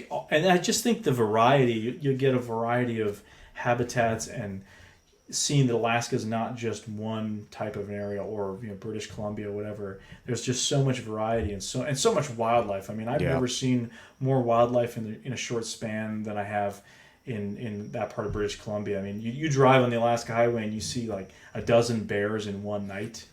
Wow, I mean, crazy. I've seen a lot of bears in my life, and I even have them on my property here in New Hampshire, but nothing to the level over there where they are just in their element. Right. And you are on this one little part of humanity that's cutting through this wilderness, and they are just kind of like doing their thing. They don't really care. So, a lot of cool stories. One of them, which I think is really neat, my buddy told me, which I don't even know how to categorize it, and you guys will probably like this because you're into the UFOs. And I'll probably try to sneak this in to one of the Alaskan Bigfoot stories episodes. But this guy, his name's Chook. Well, that's what he goes by, Chook's Outdoor Adventures on YouTube. Awesome guy. I got to hang out with him in Alaska. He does a lot of Bigfoot kind of stuff, but also like guns and other types of reviews on gear, and he's a hunter and that sort of thing. His grandmother lived in way northern Alaska, and she spoke this native language up there, and she helped translate this tribal story that was hundreds of years old of basically what's like an abduction story, but it was described in the way that the natives would have known, which like it's the only amazing. way they knew how to articulate it. They said it was like a giant rock. There were these creatures, these like small people in this big rock that would make the sound of like cranes, like birds. And then this what happened was, I guess this native guy, his wife was taken by these things. He said that it was piloted by these little creatures wearing wearing some kind of outfits, and there was a larger, bigger, hairy one How with old them. is this story? It's hundreds of years old. I mean, he said he thought it was like 400 or 500 years old. Wow. Apparently, his grandmother helped translate this back in like I don't even know. I mean, I'm not really shocked. I mean, the weirdest part too was, so this guy's wife, I guess, gets taken by this craft, and he manages to get up into the craft and rescues his wife, and they're like descending on this sort of, I don't even know, they're levitating down, and he says that this weird kind of thing shoots out of the craft and cuts his clothing. Wow. And he described it as like a lightning beam or something like that. It's almost like a laser technology. Yeah. I mean, this story's crazy, right? Wow. And Chook told me this the needs story. to be a Netflix series. Yeah. Yeah, and he's like, it sounds like the first ever abduction story. Yeah. It was just, and it was so weird the way they described it, because they didn't have especially up there in Alaska, they wouldn't have been, aware of what metal. I mean, when the story was told, they wouldn't have had metal or any of the modern technology. So how they described it, Yeah, was really, it's really it's the only way interesting. they know how to describe it. I mean, And you can compare that to more contemporary stuff, Yeah. and it kind of makes sense. So that's a crazy one. I definitely, I will incorporate that somehow I'm into about to the say, you Alaska. definitely you gotta have add to. it. I mean, you kidding me? You got to That's incorporate that. yeah, just with the time and everything for Such sure. a great story. Yeah, full credit to Chook for that. And if Yeah. if you hear this man, Did you that interview story is him? awesome. I did, yeah. So that Oh yeah. well, he grew up in an area that's he's from Homer, Alaska, which is a southern tip of the Kenai Peninsula, which is right near Port Chatham, which is the famous Yeah. incident. Yeah. The killer Bigfoot show was there, Right. but there is a real story to it. There And was a real story to that. Yeah, They just capitalized on it. yeah, they turned it into a circus. But he talked Yeah. about growing up in the area, and he used to hunt all those bays around there. And he talked about, well, it was weird because like the grizzly bears or the brown bears there's a little bit of difference, but the brown bears wouldn't go to that area where Yeah. Port Chatham is. Like they would avoid it for some weird reason, where the black bears wouldn't mind. The brown bears would not go into that area, and there was no logical explanation. And he talked about having people tell him stories. So, cool guy. I got to hang out with him, and just a bunch of other cool Alaskans. I mean, Larry Beans Baxter. He wrote the book on Port Chatham. Wow. He was with me throughout the whole month there, so he's going to be in pretty much all the documentaries. And yeah, he's a former police officer, and he's got the Alaska podcast. Yeah, he's a good guy. He's a good guy. He's been doing a lot up there, so he was a great resource because he has tons of reports that get sent to him. So, and he spent a lot of time at the cabin, so he's another person we had there with us the whole time. And there's a lot of great folks up in Alaska. Rob Roy Menzies, I should shout out, of the Bigfoot Art Gallery too. He's great. Do you mind, for people listening who've never heard of Port Chatham, do you mind briefly kind of describing that story about how all that went down? It really is a very fascinating story. Oh, for sure. And I'll try to do it justice. But essentially, there was this town in rural Alaska. So if you look at the Kenai Peninsula, it's this massive area. It's about the size of the state of Maine. And it's just south of Anchorage. And it's got these very rugged mountains on its southern kind of coast. And it's all temperate rainforest. I mean, that typical environment you think of from British Columbia, Oregon, Northern California, Washington, it's all contiguous, it's all one environment. It's where a lot of Bigfoot stuff kind of comes from in Alaska. But there was this town there called Port Chatham, also known as Portlock. I don't know why there's the names, but it was abandoned in the 40s and the 50s, or slowly was becoming abandoned. And the story goes that people were alleging that there's the legend of the Nantinak, or the hairy man there. Yeah. That was there was a bunch of accidents. People were killed by something, and they kind of blamed it on the hairy man. Right. That's sort of the story. Now, you have the two extreme versions, and I think the truth is more in the middle, and I'll go over the extremes. So on one side, the extreme version is there were Sasquatches there killing people, and that's why they abandoned the town, right? That's on one side of the spectrum. The other side is none of this happened. It's just made up folklore. People died, and whatever. The town was abandoned for other reasons. I think the truth is more in the middle. And that's, if you read Larry Beans Baxter's book, it's fantastic. And he's been on a couple other programs, and he was actually on a documentary where they were the first people to go do an official investigation at Port Chatham a few years ago, like searching for the hairy man or something like that. Great doc, showcase that environment. But it seems like that town was abandoned mostly because of economic reasons, and there actually were communities, even at the cabin we stayed at, which is Port Chatham's here.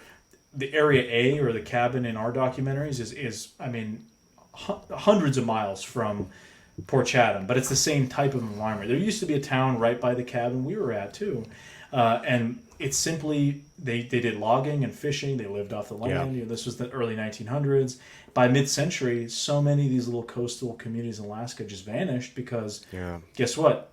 Alaska started getting the oil boom. It was a lot more comfortable to go work for ExxonMobil in Anchorage, or go move to the big city instead of working off the land, being crushed to death by a giant alder tree falling on you, or a Douglas It's fir. rough living out there. Very rough. So you had tons of communities that just disappeared, and this Port Chatham was a little bit bigger than maybe some of them, which were like an outpost.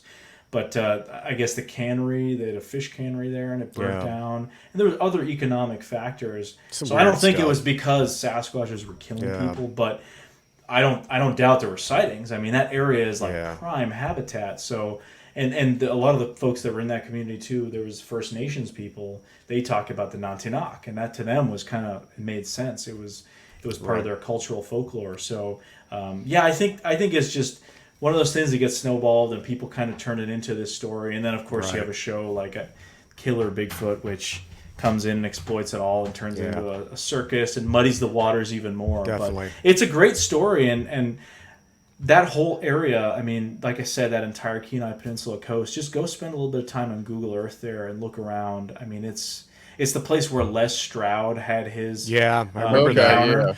Yeah. That's kind of what made him think there was a possibility for Bigfoot, because Yes.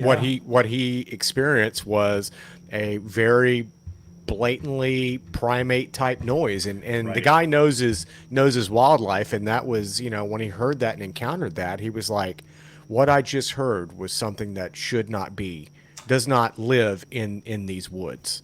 Right. Very interesting story. And the area that we were in is not, I mean, it's the same type of habitat that Les had his encounter in, where the cabin is and where Port Chatham is. So the guy, the property owner of the cabin, the captain who helped him bring out his building materials that he contracted, was the same guy who took Les Stroud out to that location. Oh, that's On the interesting. show. Wow. He was contracted by Les Stroud, and I was able to find that out because he showed me pictures of when the guy brought out the building materials, and it's the same boat featured in the Les Stroud Survivor Man episode when he's out Cool. there. So, yeah, that area has a history. I mean, I met somebody at that Boreal Bigfoot Expo as well who talked about, he grew up in that kind of Kenai Peninsula area, and he said a lot of the old time fishermen and hunters would talk about if you were out in the woods and you got this weird feeling, like you're being lost or something like that. You don't feel experienced that. comfortable. They would say that's the hairy man. That's not a bear. Yeah. And these guys are out there hunting brown bears and black bears, and they're crazy. These guys are larger than life. Yet they talk about all these stories of hairy men and weird things. And some of these valleys, as Chuk would say, you couldn't even get into. Human beings cannot physically get into them. Yeah. He talked about going there with his uncle when he was younger, and they would just drive around. They said, see that cliff up there? No human has ever been up there because you just cannot physically get up there. It's almost like it's untouched, but there's just this little presence of humans, people that come in. They build a rural property or a former town like Port Chatham. Yeah. I mean, it really is its own kind of world out there, and we are just there for Absolutely. a little moment, and then we go back to safe civilization, because you break a leg out there and You're you're done. 2 miles up a mountain. I mean, unless you got No one's coming to get you. Yeah, unless you got a competent group of people with you, which is what we Right. try to always have on hand. Buddy system. It's not looking too Yeah. good. Yeah. That's some rough territory. Yeah, it's Just to kind of like hypothetically, if you were to capture footage of one of these creatures or kind of locate them, do you have any ethical concerns of like releasing that kind of footage out to the world? See, I don't know. I don't know about ethical. I guess. I mean, we probably would release it, but I'd Yeah. like to run it through some back channels first. I have people that I know and trust that they're really good at video analysis, or Yeah. they know what animals look like, and that sort of thing. If I, for example, got some really good thermal footage, I'd run that through some back channels and be like, hey, can you take a look at this for me? We wouldn't just run off and say, hey, we got this footage. I think people often jump the gun with alleged evidence, but at this point, I don't think, if you got crystal clear footage tomorrow, it's not going to make a difference. I really do believe that. I mean, I think it's gonna be cool. Like, it's a cool accomplishment, for us, or people that believe in Bigfoot are gonna be like, oh yeah. Awesome. But I think even if Bigfoot were to be proven tomorrow, like, this is speaking more broadly, I feel like I've told you this, Mike, before, because we've been talking about, like, with the UFO stuff too. I mean, you've got these hearings going on right now, and what are people talking about? Kim Kardashian. Yep. Politics, politicians' sons, Yeah. and all this other stuff that it's like, if this happened in the 1990s when X-Files was popular, maybe there'd be a day huge where deal. people would say, "Oh my God, aliens, Yeah. UAPs, this is real." Nowadays, it's like not even the top No, story. people So are I so- think people are so conditioned to talk about other stuff, and that just shows the power of the media. But I think if we got some great footage or great proof tomorrow, it wouldn't make much of a difference. No. In the No. people think it'd be earth shattering. Stop It the wouldn't. presses. Every war is going to Wouldn't. stop because people are going to say, "Whoa, Yeah. Bigfoot's real." We can reflect on our humanity, but I don't think it would happen. I think it would be Bigfoot's real. It's kind of a gimmick, and then move on. You know. I just don't think people. I mean, you see it with UFO stuff. I mean, people film UFOs every day, and people are always complaining like, "Why isn't there any good footage?" I'm like, "My Yeah. God, there's people filming UFOs every single day all over the globe." And I'm not saying every single video Right. you see on social media is legit, but there is good footage out There's there. good stuff The out problem there. is you can't prove it. And if you were to get footage of a Bigfoot tomorrow, I mean, there's going to be naysayers, and there's going to be people out there who are course. going, "Well, that's probably CGI." I mean, Now it's AI. You know, with AI, it's look like at the Patterson footage. I mean, they captured, in my humble opinion, that's real footage, and it still didn't do anything. I still mean, not good enough. Yeah, still not and that, good The enough. only thing that has going for it is that it was in a time before you had all this advanced tech. So now, like I said, if we got some great footage, we could do our darndest to say, look, tear it apart, overanalyze it. I think a lot of pieces of video that have been captured over the years that are legit, and some of the people that have been taking it have been saying, hey, try to disprove it. That's what you Right. should try to do. You right? should, yeah. But now it's like with AI, it's not going to make much of a difference. So I think It's more will scary be good. more will be needed, right? So, Yeah. but again, it would be a great personal achievement. I mean, every time I have an experience or like find a footprint or something, that's cool. I mean, like speaking being of able that- to just show like a 3D scan of something is awesome. Like I'll show you guys a possible kind of interesting track. This is on the 3D app, Scaniverse. The like, 3D apps whoa. are really a game changer for these alleged footprints, man. I mean, How big so is that? cool.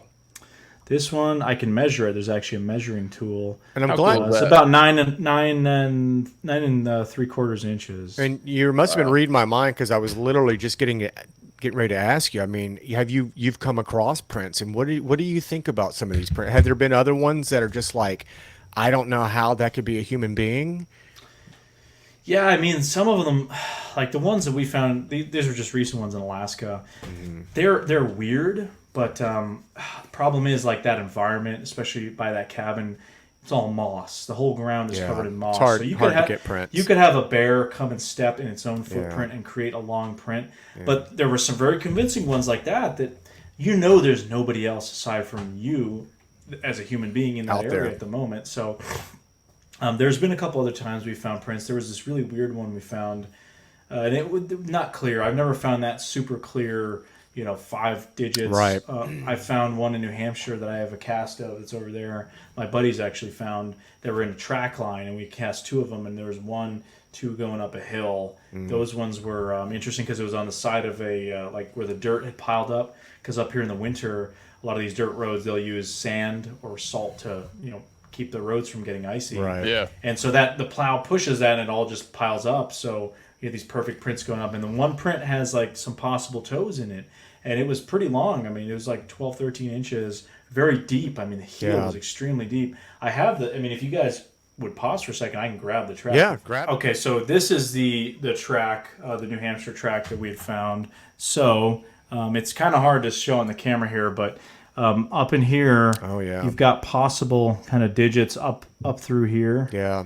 You can kind of see it, and if I take, Yeah. Let me full screen this real quick. Here yeah, we that'd be go. awesome. Here Oh, we there go. we go. If I can maybe angle this a little bit. It's that doesn't really do anything actually. Sometimes with the light. We can see some depth in it though. Yeah, so that was kind of interesting. So you can kind of see. Yeah, I see what you're talking about. Yeah. Tilting the wrong way. No, you so- can see what looks like toes. Do you have Going up. do you have any dermal ridges in there? Or, anything No, of that you nature? can see there's literally still rocks and leaves in Yeah. this print. So, but what's so interesting is this is how the foot would have been. I mean, the depth of that, especially Yeah. what looks like a heel. I mean, it was a lot clearer in the dirt. I mean, it was very deep, and the other tracks were very similar in size. And they were right next to each other, and they were going up an embankment. And it's an area that my buddy actually had a sighting. A few years before this, had a Class A sighting of this thing as he was driving this dirt road, and it stopped. It was on the side of the road in front of him, and he saw it. and there's actually another Class A sighting just down the road from there. And I've gotten a report from it's near a power line. I've gotten a report from down the power line, and my buddy has gotten a report from up the power line. So we have a bunch of sightings in one area, and I think in a place like New Hampshire, I've gotten sightings from other areas along power lines too. These animals move along there. I think you hear that a lot. Like power line's supposed to be a good. I'm not sure if it's just easier for them to cut through the wood. I think so because moose do it. Other critters move along power lines. Big cats will, like mountain lions in areas where they live will, because think about it. It's the path of least resistance. It links one area, and so that's where we had found the kind of track. So that was interesting. And my buddy's been out to that area other times and had weird things happen. But that was in one of the Bigfoot Beyond the Trail episodes. But I brought another cool track to show you guys. Sure, we'd love to see it. Cool. Holy smokes. Are you This is a serious? Patterson Gimlin, yeah. Oh, I was about to say, man, that one's like crystal clear.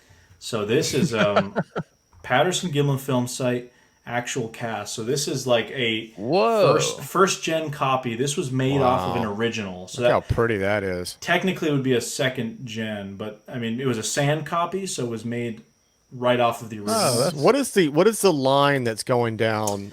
It broke at one point. Oh, okay. The person who gave the person who gave it to me, this guy named John Horgan, researcher friend of mine, he used to investigate this stuff in the 90s. He spent a bunch of time out there and in Northern California, and he was given this track by somebody, and I guess it just broke because it's okay. You see how Still paper cool. thin that is. I mean, compared to the other one. So that's super cool, dude.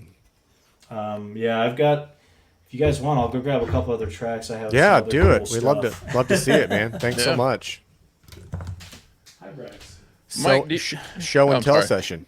Yeah, Mike, do you know any like groups you could send that kind of stuff to and have a look at and analyze it? I mean, people analyze the shit out of that. I mean, there's DNA tests that's been done on Bigfoot.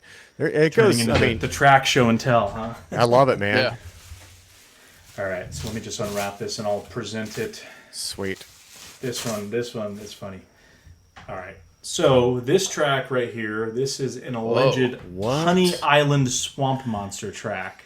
It's so interesting because a lot of times in these swampy areas, it seems like these alleged Bigfoot prints are have like 3 toes or just a little bit different.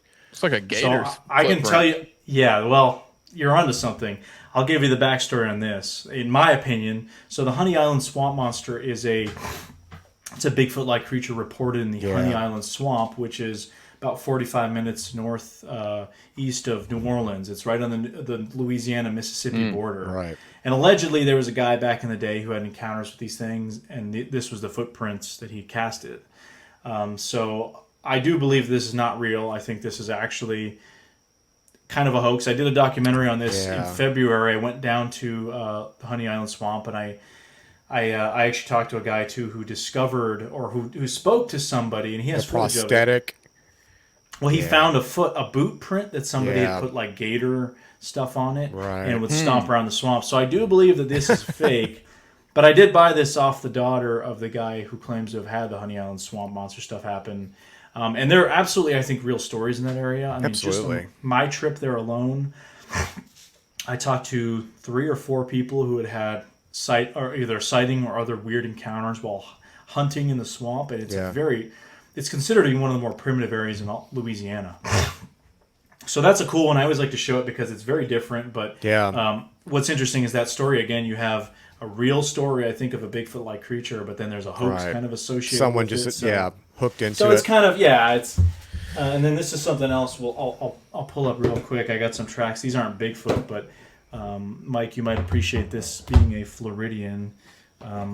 So here we have some Florida panther tracks. Oh, that's cool. I have yet to see any Florida panther tracks. I need to get south. I'll tell you where to go. You got to go down to the Picayune Strand Forest outside of Naples and drive.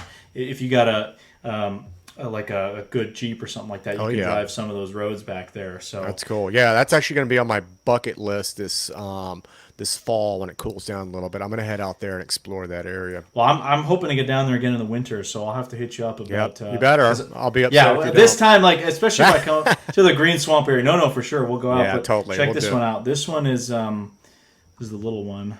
Oh, that's cool. So is that a panther or is that a bobcat? We think it's actually a panther kitten, or Oh, yeah. because where we found the line of adult tracks, these were right next to them. Oh yeah, And that's it. they weren't alone. And I have a lot of bobcat up here. I mean, it could possibly Yeah. be, but I think given the kind of the proximity, Yeah, that makes sense. They're so always we in got a tow. lot of really good tracks. I mean, it was just That's perfect, cool, dude. perfect tracking conditions. And I'm really into the big cats.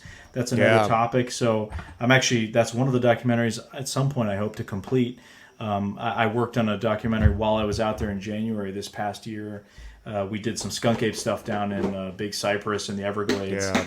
and we parallel kind of filmed some panther stuff. And I was hoping to put that into a documentary, but I just haven't had the time to edit it on top of all the Bigfoot stuff. Yeah. So I'll get to it eventually.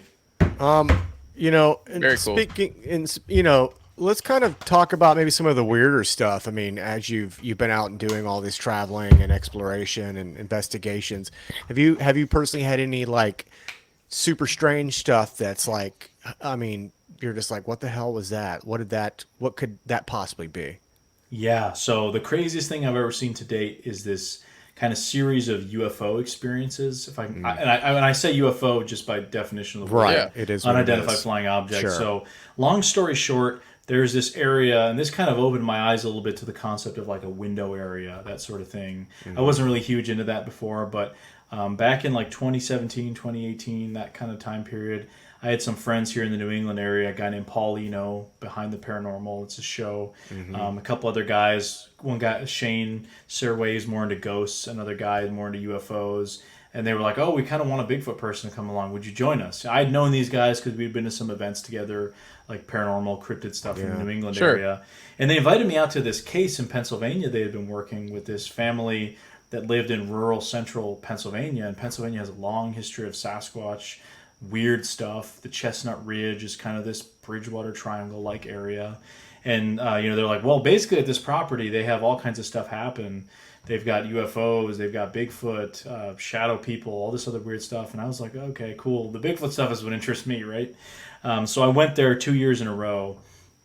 And I think it was 2018 and 2019. And we did investigating in the area. We would host like a town hall meeting with some of the locals. Because it's not just the one property. It's like the whole area has a lot of weird stuff going on. Yeah. And we would hear Bigfoot stories. I mean, I heard stories of people having encounters by their properties, things mimicking their chickens after they put their chickens in at night. Something jumping out of the tree, like what they thought it looked like a turkey, and then it turns out to be a little juvenile Sasquatch that was Hell crouched no. over and runs off into the woods. It's like hell no. All kinds of craziness in this one area. And the first year, I'd possibly seen this red light in the woods that another guy and I had seen. It was super undefined, but it was 2019. That was when the really weird incident happened, the UFO sighting. That was just kind of the preface there with that sort of story. We call it like the kind of the Pennsylvania Triangle case. But long story short, we're out one night. We're all split up into different areas of this property. I'm down by this wooded ravine where there's been a Sasquatch sighting carrying a deer over its shoulder. So I'm kind of staked out in that area in a pickup truck, sitting there. It's like I had this one moment where pouring rain and I see this figure like moving in front of the truck, and I'm like, oh my God, this is it. I blast the headlights on. It's a deer looking at me. Oh. But it's a funny moment. But so we're all in different parts of the property. Yeah. Crazy, crazy rain, and then all of a sudden the rain stops and it cleared up into this beautiful night. And one by one, we're like, oh, we're going to go back to the main house we were staying at and all just sit up by the fire pit. And they had a field up there that was cleared, and we could just stargaze. So we all make our way up there. And it was just after midnight or so. And again, completely cleared up, no clouds. I see kind of to the left of me in the sky what looks like I can only describe it as, I thought it was at first the moon with a cloud. It was like the moon behind a cloud, but it didn't make sense. Yeah. Why is the moon that low and why is it that small? Right. And so and then it starts going in this like slow motion meandering, like a leaf in slow motion. Oh wow. In the wind, and it's an illuminated cloud is the best way I could describe it. And we all catch on to it, and there's like 5 of us at this point looking at it, and we're thinking, okay, what on earth is this? We're starting to look at it. We have one of those apps that you can check flights. You can check flight trackers and all that. Yeah, the astronomy apps and all that stuff. So we're looking at it's not anything that's on these things, And again, it's like an illuminated cloud. And then all of a sudden, at one point, we're all standing there in the field watching it. We'd been sitting around the fire pit up until this point, and then we like got up to go closer to see it.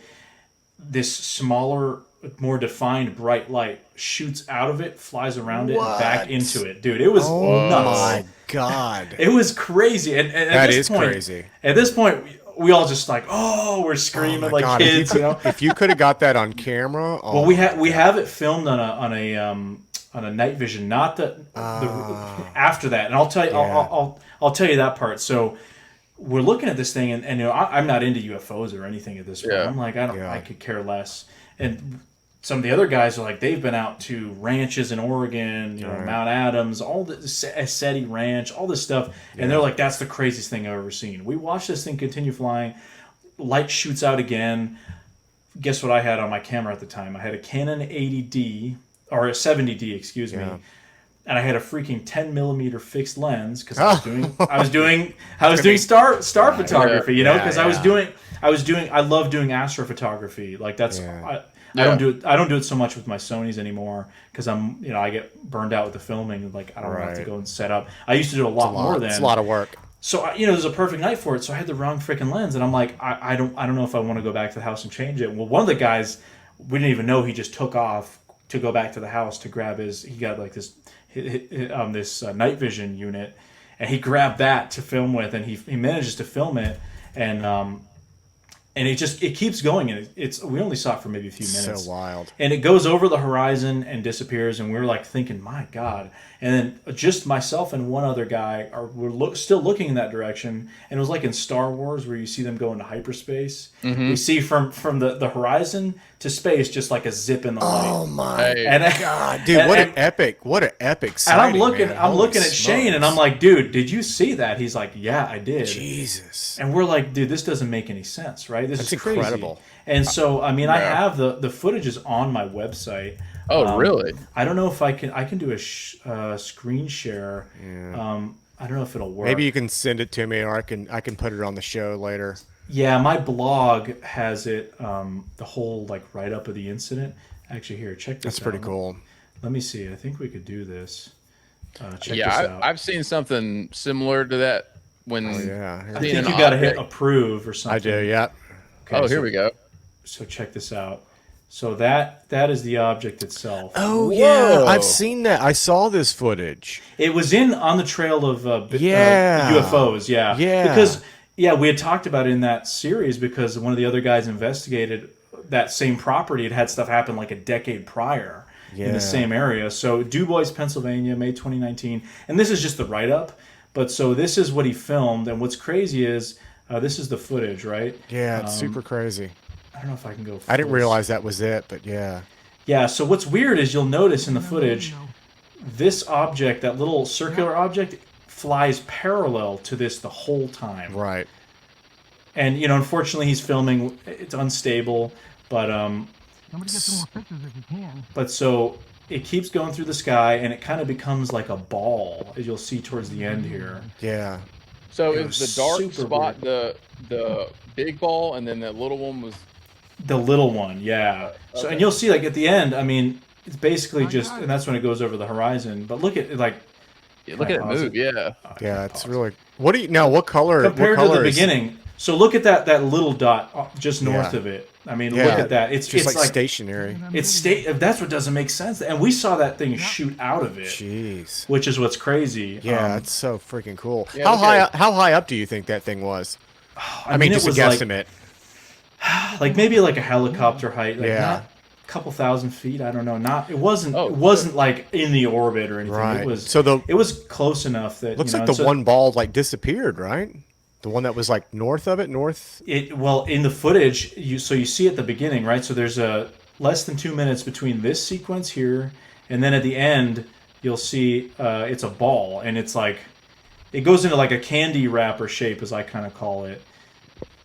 So it doesn't make a lot of sense. Yeah. What color? I mean, obviously, what we're looking at right now is thermal footage. So this is what it would have looked like in the footage he got. I just put it in the negative because I think negative sometimes it allows things to pop. So you can see here. Oh, for sure. this image shows you've got a star that's highlighted, but that object moves parallel. But look at the definition of object That's super number 2. cool. I mean, it's a sphere. And then object number 1, look at that haziness around it. Yeah, that's really weird, I man. mean, and That's again, really good footage. It's I almost mean, like an energy field or something, or either Well- it's like it's trying to be cloaked or something. It's really really fascinating. what was crazy is we saw that, and we were just like blown away, and I'm like, this is the weirdest thing I've seen. And we sent the footage to a buddy of ours named Mark D'Antonio, who he's been on some of these shows before. I think he used to be the chief video analyst for MUFON. Like I know MUFON's crazy and whatever, but but he was at the time the video analyst. We sent it to him, and he's able to like debunk a lot of alleged videos. He was genuinely kind of surprised by this, but that's not where the story ends. It gets weirder the second night.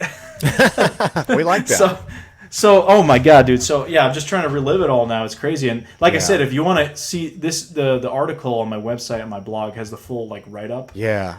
With just the circumstance. And that was a lot fresher than me retelling it now, almost like that was 4 or 5 super years cool. later. Thank you for sharing. So the second night, it was completely cloudy and overcast. We couldn't see anything. And we decided to go to an area nearby, and somebody was playing some of those frequency type things. I don't know. I was kind of like, whatever. Right. But so then it's later, and we're getting back to the house that we were staying at, the property, and then we're back, and it's like 1 a.m. And it's almost the same time as the incident last night. And there's one guy in the basement because there's like a little studio there. He's getting ready to go to sleep. Doors open, and a bunch of us are standing in the garage of this property we're in. And I had like a table there with all my camera gear, and all of a sudden we just start hearing this beep kind of sound that just keeps going. What? And there's 4 or 5 of us standing around. Like a tone? It's like a tone. It's like a C tone, like beep, like just keeps going, weird. right? And so we're immediately we're all looking at each other like, oh, who stepped on what? And they're looking at me. They're like, something of your equipment is doing that. I'm like, dude, none of my cameras make that noise. And then it gets louder, and we're trying to. The problem was that the property owners, their bedroom was right above the garage, so we're thinking, oh God, we stepped on something. I mean, there's a lot of stuff in the garage, right? And then there's a washer dryer right in the little side room next to the garage, so we're like, oh crap, let's go in there and maybe somebody had a load of laundry and it's done, and we don't want to wake up the property owners. We go to the laundry room, and then all of us are looking around, scrambling, trying to turn this thing off, and it's like louder outside. So we walk outside, and you can distinctly hear that this thing is in the air. I mean, it is, and it's just cloudy up there, but it sounds like it's in the air. And we have multiple people recording with phones at this point, like audio. And then I swear, I remember because I was standing in the driveway, you hear like this sound just move. Like it sounds like it's moving. It's closer to us, then it gets further, and then it gets over this patch of woods to the left of us, and it was a hard cut. It's like if I turned off some audio. So if it was basically it wasn't like it faded out like a Himalayan or Tibetan singing bowl. Those things you ring them and it'll ring and then it'll fade out. No, this thing was beep, hard cut. So and we had one of the guys checked it out afterwards, and he's a sound engineer, and he's like, that sounds mechanical to him. He thought it sounded like it wasn't a natural noise or something that nature would have produced. Yeah. And it was the same exact area where the thing was the night before that we had seen. So it was like that's all that happened. It was just those 2 nights, but it was almost the same time. Well, that's pretty incredible, man. I mean, it was so weird. And then we had a town hall meeting, right, where we talked to locals, and we were going to be gathering stories about Bigfoot and other stuff. We're all like so excited. Hey, guess what we had happen out here? And the locals are kind of like, oh, cool, yeah, we have that sort of stuff happen all the time. They were not fazed. And I'm like, are you kidding me? It was amazing. Yeah, we were getting Bigfoot stories. There's like school kids there telling us about how they see unmarked black helicopters in the area. Oh, whoa. What? Like all this craziness. Mike, we were just talking about that. So yeah, was to date the weirdest thing I've ever seen. I mean, I vividly remember seeing that thing floating kind of like this, and then that light when it shot out of it went around it and back into it, and we're all like children at that point, like screaming and laughing, and I mean it was so. All I can say is UFO, unidentified flying object, or the UAP, whatever, unmanned aerial phenomena. Is that what they're calling it? Could it have been some secret government tech? Yep. I mean, I don't know. That's the thing. But it was just very strange. That's all I can say. Yeah. So that's the weirdest. Yeah. Yeah. To answer your question, awesome. that long story made short, which wasn't that short, but that's No, that's you're what fine. happened. That was you know, awesome. so. Thanks so much for sharing, brother. Yeah, that footage is. I mean, that That's footage incredible. is Yeah. really good. Yeah, I'll send you guys the link if you want to Yeah. post that. Because it's just on my Yeah. blog. It's just been sitting there. Absolutely. We put it in the On the Trail UFOs because again, the guy Sean Forker, who's been doing a lot of Bigfoot and kind of anomalous research in Pennsylvania, I'd been posting about this experience we had there, and he's like, "That I know where that location is. I had an experience there like 10 years before you guys went there." So it was this crazy coincidence of people going to the same place and having stuff happen. So, yeah. I don't know what to make of it, but that was a cool experience. All right, man. It's pretty cool. I'll give you that. It was awesome. Well, brother, you've been really kind with your time, man. Yep. Is there, if people want to learn more about small town monsters and behind the Bigfoot behind the trail or beyond the trail, where can people go to find you? Yeah, I mean, the best way to find me, I guess, would be my website, petakovmedia.com. So that's PETAKOV media.com. And that's got links to basically, all my socials and all that stuff. And it's got all the Bigfoot Beyond the Trail episodes. Go to smalltownmonsters.com or Small Town Monsters on YouTube. We've got tons of videos, not just mine, tons of documentaries about Dogman, any other topic you really want to get into. I mean, I mostly do Bigfoot stuff, but We're gonna have to get you on here for a Dogman discussion one day. Well, That's all I got to say this, and this is kind of like an unofficial official announcement. There's a very big possibility I will be kind of going to an area that's very well known for that type of thing in the near future. Oh, nice. Because we've been doing STM's been doing some Dogman stuff, but I may do like a Dogman Bigfoot thing for Bigfoot Beyond the Trail, and I'm not into Dogman at all. Yeah. Like I don't have a dog in the fight, so to speak. Yeah. But I want to look into it. It sounds absolutely ludicrous. I mean, because basically people are talking about like a real life werewolf. But man, I've heard so many anecdotal stories, and werewolves are not new. Obviously, you can call it a dog man, but typically it's really a werewolf. But werewolf culture goes way back, man. I mean, especially Europe and America North America has a lot of werewolf tales. But it's just it sounds ridiculous. I mean, it absolutely does. Any logical person would think that, but man, there's so many stories, and there's so much lore that's attached to it, and you have the Native Americans with Skinwalker, and it's just I just heard so many good stories, and I'm like, there's no way that person's bullshit. I mean, I don't believe every story that I hear, but I've heard some that were so compelling that I go, you know what, I think there's a possibility that they saw something, whether it was a dogman or whatnot. I believe that they saw something, and these stories are very compelling. I mean, I just don't know what to make of it, and somebody I know who's very into this topic, as they've kind of told me, well, 90% of the stuff online is BS, but that 10% there, I agree. That's legit. That's what's interesting, and so.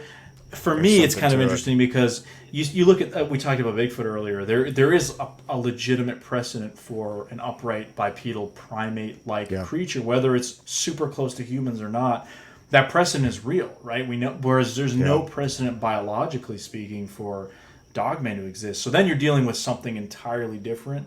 And I know even Seth telling me about when they first did the Beast of Bray Road documentary a few years back, he talked about there was they kept running into this occult kind of stuff going on with that story. And the only experience I have with anything Dogman related is we went down to, when I was working with a different program, we did a Rougarou thing in Louisiana. Oh, nice. And it was so cool to hear those stories and how intertwined it was with the culture of the Cajuns. And one of the things we did was when we went out, did our Rougarou hunt, we took 13 pennies with us, because apparently if you throw the pennies at the Rougarou, it can't count past 12. So you throw 13 pennies in. So that's a little bit more of a folklore kind of story. 12. But yeah, so we will be clearly not an educated animal. Cajun werewolf, but no. So again, it's interesting because I think there's a certain segment of it where it's just popular because of what's online and people are talking about it. But there does seem to be some very legitimate encounters, and I'm not one to judge, because I'm looking for Bigfoot, so I don't really have that much of a high ground to stand on, right? Right. But like I said, unofficially, we will be looking in, and I will probably be doing a Bigfoot Beyond the Trail that's going to be like a Bigfoot crossover in an area with an area that actually has Bigfoot and Dogman history. Yeah. I'll leave it at that. I'll let people try to speculate on where that could be. That'll be but, exciting. That's awesome.